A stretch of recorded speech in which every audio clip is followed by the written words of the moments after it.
ಓಂ ಶ್ರೀ ಗುರು ಬಸವಲಿಂಗಾಯ ನಮಃ. ಸರ್ವರಿಗೂ ಶರಣು ಶರಣಾರ್ಥಿಗಳು. ಮಕ್ಕಳ ನನ್ನ ಜೊತೆ ಎಲ್ಲರೂ ಹೇಳ್ತೀರಾ? ಶರಣು ಶರಣಾರ್ಥಿ. ಕೈ ಮುಗಿದು ಹೇಳ್ಬೇಕು. ಶರಣು ಶರಣಾರ್ಥಿ. ಜೋರಾಗಿ ಸಂತೋಷ.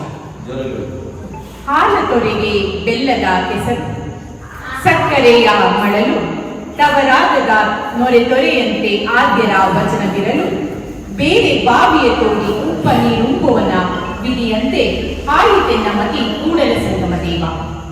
ಗುರು ಬಸವಣ್ಣನವರ ವಚನವನ್ನ ಸ್ಮರಿಸುತ್ತಾ ಇಂದು ಶರಣು ವಿಶ್ವವಚನ ಫೌಂಡೇಶನ್ ಮೈಸೂರು ವತಿಯಿಂದ ಡಾಕ್ಟರ್ ಸಿ.ಎನ್. ಮೃತ್ಯುಂಜಯಪ್ಪರವರ ದತ್ತಿಯ ಅಂಗವಾಗಿ 31ನೇ ವಚನ ಗ್ರಾಮ ಕಾರ್ಯಕ್ರಮವನ್ನ ಪ್ರಾಥಮಿಕ ಕೃಷಿ ಪತ್ತಿನ ಸಹಕಾರ ಸಂಘ ಭವನ ಬಿ ಮಟಗೆರೆ ಗ್ರಾಮ, ಸರಗೂರು ತಾಲೂಕು, ಮೈಸೂರು ಜಿಲ್ಲೆ ಇಲ್ಲಿ ಆಯೋಜಿಸಲಾಗಿದೆ.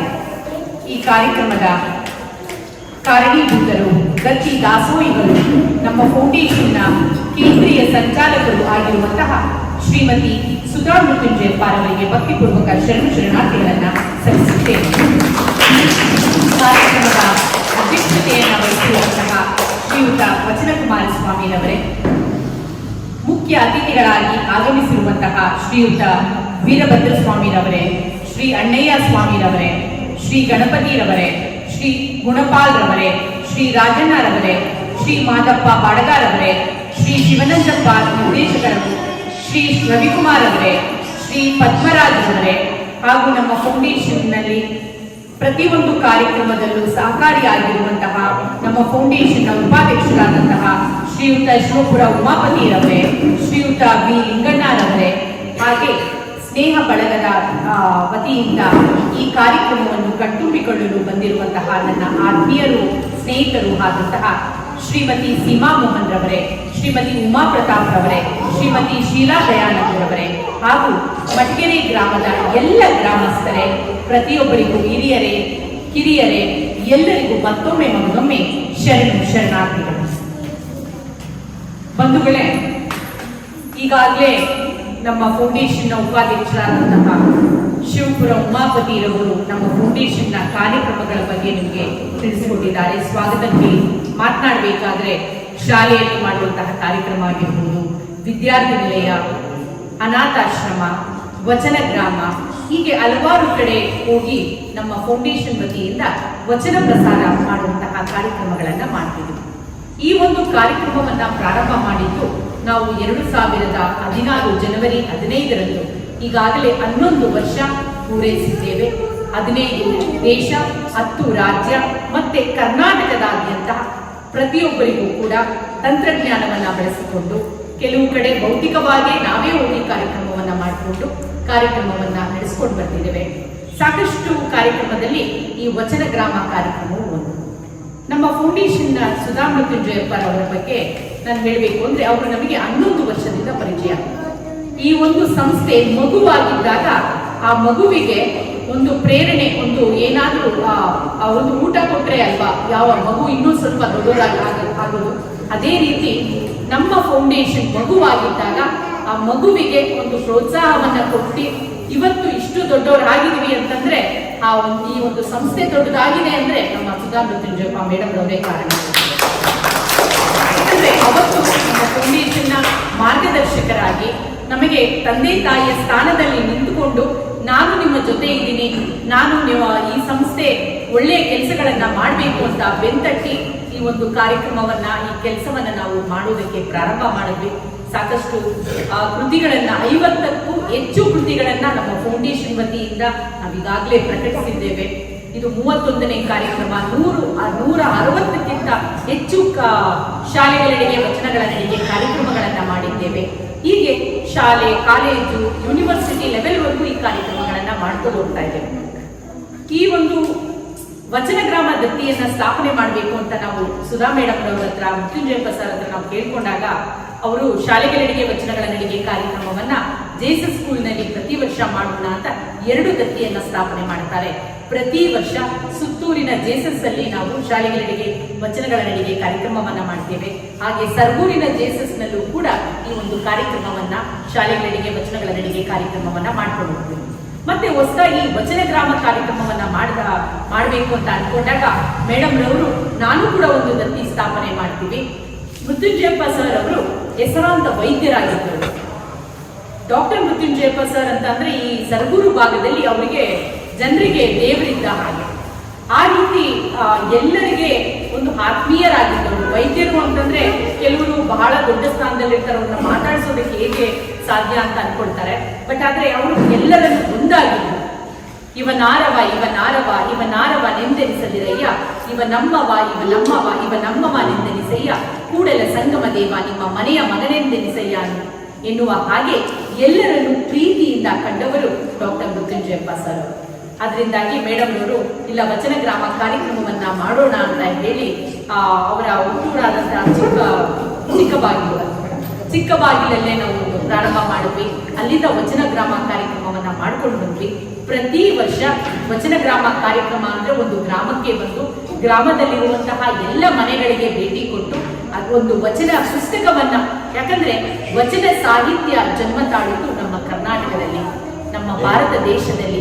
ಆದ್ರೆ ಇವತ್ತು ದೇಶ ವಿದೇಶಗಳಲ್ಲಿ ಈ ವಚನ ಪ್ರಸಾರ ಆಗ್ತಾ ಇದೆ. ವಚನಗಳ ಬಗ್ಗೆ ತಿಳಿದುಕೊಂಡು ವಚನಗಳನ್ನ ಅಳವಡಿಸಿಕೊಳ್ತಾ ಇದ್ದಾರೆ. ಹಾಗಾದ್ರೆ ನಾವು ನಮ್ಮ ಕರ್ನಾಟಕದವರು, ಇಲ್ಲಿ ನಮ್ಮ ಬಸವಣ್ಣ ಹುಟ್ಟಿದಂತಹ ನಾಡಿನಲ್ಲಿ ನಾವು ವಚನದ ಬಗ್ಗೆ ತಿಳಿದುಕೊಳ್ಳದೆ ಹೋದ್ರೆ ಅದು ನಮಗೆ ನಷ್ಟವಾಗುತ್ತೆ ಅನ್ನೋ ಕಾರಣಕ್ಕೆ ವಚನ ಸಾಹಿತ್ಯವನ್ನ ಎಲ್ಲ ಕಡೆ ಪಸರಿಸಬೇಕು ಅನ್ನುವ ಕಾರಣದಲ್ಲಿ ನಾವು ಎಲ್ಲೆಲ್ಲಿ ಒಂದು ಕುಗ್ರಾಮಗಳಿದೆಯೋ, ಇನ್ನೂ ವಚನ ಸಾಹಿತ್ಯದ ಬಗ್ಗೆ ತಿಳಿದಿಲ್ವೋ, ಇನ್ನು ವಚನ ಸಾಹಿತ್ಯದ ಬಗ್ಗೆ ತಿಳಿದುಕೊಂಡಿರೋರಿಗೆ ಮತ್ತಷ್ಟು ತಿಳಿಸುವುದಕ್ಕೆ ನಾವು ಈ ವಚನ ಗ್ರಾಮ ಕಾರ್ಯಕ್ರಮವನ್ನ ಮಾಡ್ತಿದ್ದೀವಿ. ಇವತ್ತು ಈ ಒಂದು ಗ್ರಾಮಕ್ಕೆ ವಚನ ಪುಸ್ತಕಗಳನ್ನ ಈಗಾಗಲೇ ನಾವು ಪ್ರತಿಯೊಂದು ಮನೆಗೂ ಹೋಗಿ ಕೊಟ್ಟು ಬಂದಿದ್ದೀವಿ. ವಚನದಲ್ಲಿ ಇರುವಂತಹ ಮೌಲ್ಯಗಳನ್ನು ನೀವೆಲ್ಲರೂ ಅಳವಡಿಸಿಕೊಳ್ಳಿ, ವಚನಗಳನ್ನ ಓದಿ ಅಂತ ಹೇಳಿ ಇವತ್ತು ವಚನ ಗ್ರಾಮ ಒಂದು ಸರ್ಟಿಫಿಕೇಟ್ ಅನ್ನ, ಒಂದು ಫ್ರೇಮನ್ನ ನಮ್ಮ ಈ ಒಂದು ಮಟ್ಕೆರೆ ಗ್ರಾಮಕ್ಕೆ ಇವತ್ತು ನಾವು ಕೊಡ್ತಾ ಇದ್ದೀವಿ. ಊರಿನ ಎಲ್ಲ ಗ್ರಾಮಸ್ಥರು ಬಂದಿದ್ದಾರೆ, ಹಿರಿಯರು ಬಂದಿದ್ದಾರೆ. ಇವರ ಒಂದು ನೇತೃತ್ವದಲ್ಲಿ ಇವತ್ತು ಒಂದು ವಚನ ಗ್ರಾಮದ ಒಂದು ಸರ್ಟಿಫಿಕೇಟ್ ಅನ್ನ ಇಲ್ಲಿ ಕೊಟ್ಟು ಈ ಒಂದು ಗ್ರಾಮವನ್ನ ವಚನ ಗ್ರಾಮ ಅಂತ ಘೋಷಣೆ ಮಾಡಿದ್ವಿ. ಇನ್ನು ನಮ್ಮ ಸರ್ ಬಗ್ಗೆ ಮತ್ತೆ ಮೇಡಮ್ ರವರ ಬಗ್ಗೆ ನಾನೊಂದು ಚಿಕ್ಕದಾದಂತಹ ಒಂದು ಕವನವನ್ನ ನಡೆಸಿದ್ದೇನೆ. ಆ ಕವನವನ್ನ ಈ ಒಂದು ಸಂದರ್ಭದಲ್ಲಿ ಸ್ಮರಿಸುವುದಕ್ಕೆ ಇಷ್ಟಪಡ್ತೇನೆ. ಬಿಡಿಯ ಕೋಟಿನೊಳಗೆ ದಯೆಯ ಸಾಗರವನ್ನು ಕೊಟ್ಟವರು, ನೋವಿನ ನಿಡುಗಾಲಲ್ಲಿ ನೊಂದವರಿಗೆ ನೆಮ್ಮದಿಯ ಹೆಸರಾದವರು. ಸರಗೂರು ತಾಲೂಕಿನ ಜನಮನಗಳಲ್ಲಿ ವೈದ್ಯರಷ್ಟೇ ಅಲ್ಲ, ವೈದ್ಯ ನಾರಾಯಣ ರೂಪರಾಗಿ ನೆಲೆಗೊಂಡವರು ಡಾಕ್ಟರ್ ಮೃತ್ಯುಂಜಯಪ್ಪರವರು. ಪ್ರಕೃತಿ ಎಂದರೆ ಪ್ರಾಣವೆಂದು ನಂಬಿದ ಈ ಪುಣ್ಯ ದಂಪತಿಗಳು ಹಸಿರೆಂಬ ಅರಿವಿನೊಂದಿಗೆ ಬದುಕಿನ ಬಂಧ ಬೆಸೆದವರು. ನಾಡು ನಾಡುಗಳ ನಾನಾ ಬಗೆಯ ಅಪರೂಪದ ಸಸ್ಯಗಳನ್ನು ಪ್ರೀತಿಯಿಂದ ಪೋಷಿಸಿ ಮಮತೆಯಿಂದ ಬೆಳೆಸಿ ತಮ್ಮ ಮನೆಯನ್ನೇ ನಂದನವನವನ್ನಾಗಿ ಅರಳಿಸಿದವರು.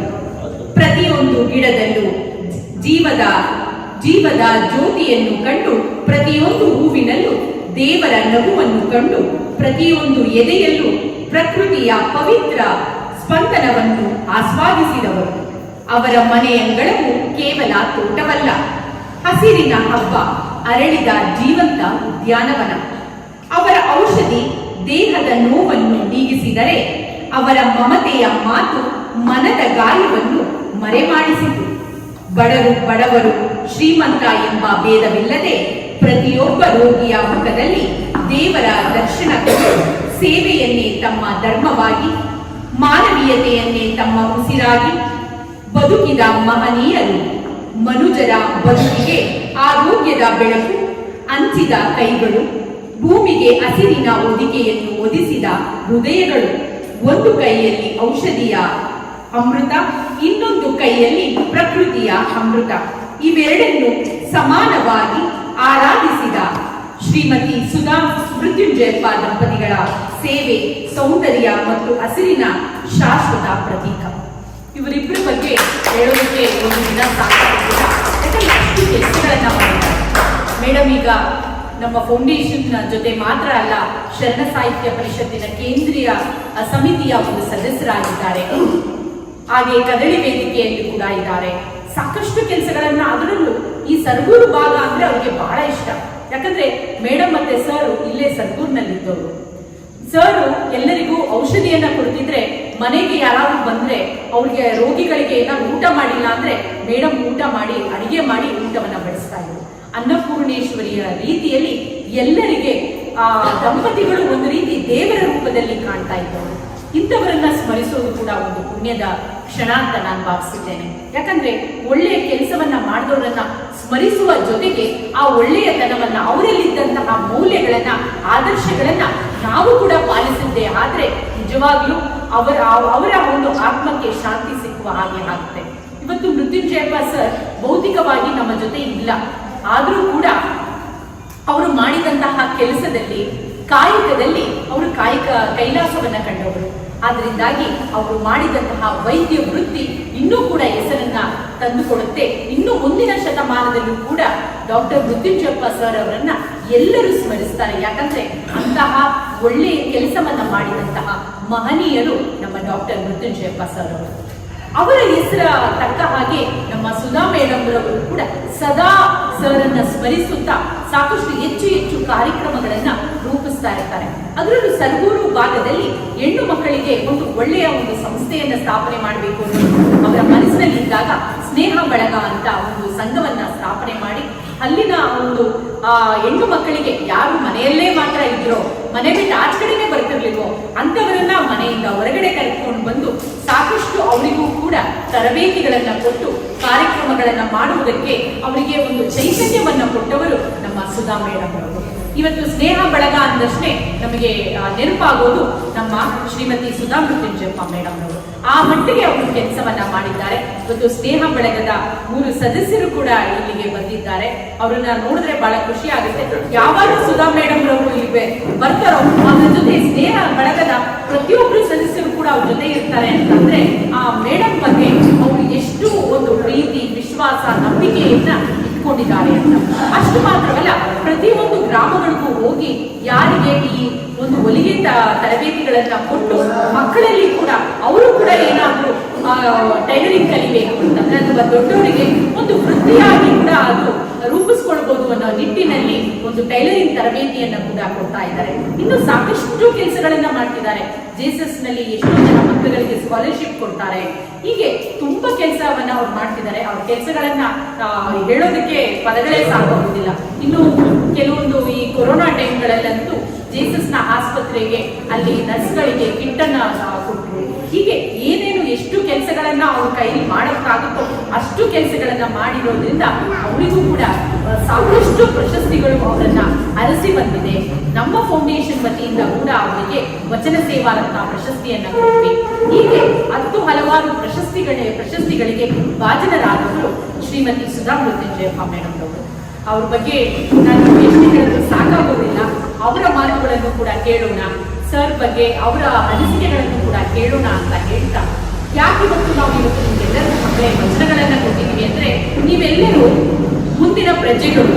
ಇವತ್ತು ಎಷ್ಟು ಜನ ಮಕ್ಕಳುಗಳು ಬಂದಿದ್ದೀರಲ್ವಾ, ಇವತ್ತು ನೀವೆಲ್ಲ ಏನ್ ಮಾಡ್ಬೇಕು, ನಾವು ವಚನ ಪುಸ್ತಕ ಕೊಟ್ಟಿದೀವಲ್ಲ, ಆ ವಚನ ಪುಸ್ತಕದಲ್ಲಿರುವಂತಹ ವಚನಗಳನ್ನ ನೀವೆಲ್ಲರೂ ಏನ್ ಮಾಡ್ಬೇಕು, ಓದ್ಬೇಕು. ಆದ್ಮೇಲೆ ಏನ್ ಮಾಡ್ಬೇಕು, ಅದರ ಅರ್ಥವನ್ನ ತಿಳಿದುಕೊಳ್ಬೇಕು. ಅರ್ಥವನ್ನ ತಿಳಿದುಕೊಂಡ ಮೇಲೆ ಅದರಲ್ಲಿರುವಂತಹ ಮೌಲ್ಯವನ್ನ ಜೀವನದಲ್ಲಿ ನೀವು ಅಳವಡಿಸಿಕೊಳ್ಳಬೇಕು. ಆದ್ರಿಂದಾಗಲೇ ನಾವು ವಚನಗಳನ್ನ ಪ್ರಸಾರ ಮಾಡ್ತಿರೋದು. ಈ ವಚನ ಸಾಹಿತ್ಯ ಹುಟ್ಟಿದ್ದು 12ನೇ ಶತಮಾನದಲ್ಲಿ, ಇವತ್ತು 21ನೇ ಶತಮಾನ. 21ನೇ ಶತಮಾನದಲ್ಲೂ ಕೂಡ ವಚನ ಸಾಹಿತ್ಯ ಜೀವಂತವಾಗಿದೆ ಅಂದ್ರೆ ಅದಕ್ಕೆ ಒಂದು ಮಹತ್ತರವಾದಂತಹ ಒಂದು ಶಕ್ತಿ ಇದೆ. ಅದರಲ್ಲಿ ಇರುವಂತಹ ಒಂದು ಜ್ಞಾನ ನಾವು ಕೂಡ ಪಡೆದುಕೊಳ್ಬೇಕು ಅಂದ್ರೆ ವಚನಗಳನ್ನ ನಾವೆಲ್ಲರೂ ಅಧ್ಯಯನ ಮಾಡಬೇಕು. ಈ ಒಂದು ನಿಟ್ಟಿನಲ್ಲಿ ವಚನ ಸಾಹಿತ್ಯವನ್ನ ಎಷ್ಟು ಕಡೆ ನಾವು ಪಸರಿಸೋದಕ್ಕಾಗುತ್ತೋ ಅಷ್ಟು ಕಡೆ ಭೌತಿಕವಾಗಿ ಹೋಗಿ ತಂತ್ರಜ್ಞಾನದ ಮುಖಾಂತರ, ವಾಟ್ಸ್ಆಪ್ ಮುಖಾಂತರ, ಯೂಟ್ಯೂಬ್ ಮುಖಾಂತರ, ಫೇಸ್ಬುಕ್ ಮುಖಾಂತರ ಎಷ್ಟು ಕೆಲಸಗಳನ್ನ ಮಾಡೋದಕ್ಕಾಗುತ್ತೋ ಅಷ್ಟು ಕೆಲಸಗಳನ್ನ ನಮ್ಮ ಶರಣು ವಿಶ್ವ ವಚನ ಫೌಂಡೇಶನ್ ವತಿಯಿಂದ ಮಾಡ್ತಾ ಇದ್ದೀವಿ.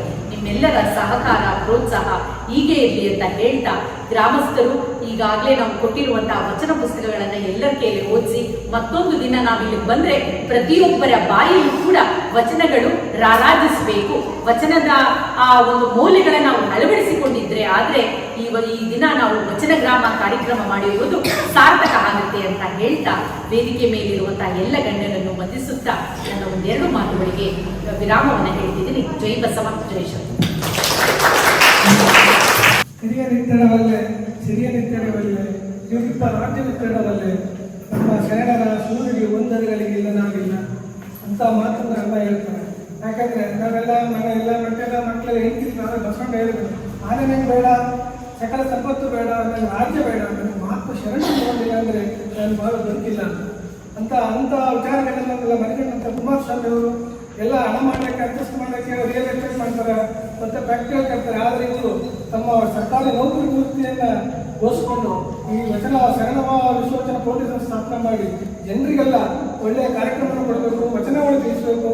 ಅಲ್ಲಿರುವಂಥ 12ನೇ ಶತಮಾನ ಏನಾಯ್ತು ವಿಚಾರಗಳು ಅವೆಲ್ಲ ಮನಮುಟ್ಟಿ ಅವ್ರಿಗೆ ಬದುಕು ಹಸನಾಗಲಿ ಅಂತ ಹೇಳಿ ಇವರು ದಂಪತಿಯವರು ಈ ಕಾರ್ಯಕ್ರಮ ನಡೆಸ್ಕೊಳ್ತಾ ಇದ್ದಾರೆ. ಹಾಗಾಗಿ ಕಾನ್ಸೆಪ್ಟ್ ನುಡಿಯಲ್ಲಿ ಎಲ್ಲ ವಿಚಾರವನ್ನು ಅವರು ಯಾವ ರೀತಿ ಕಾರ್ಯಕ್ರಮ ನಡೆಸ್ಕೊಂಡು ಬಂದರು ಅವೆಲ್ಲ ಹೇಳಿದ್ದಾರೆ.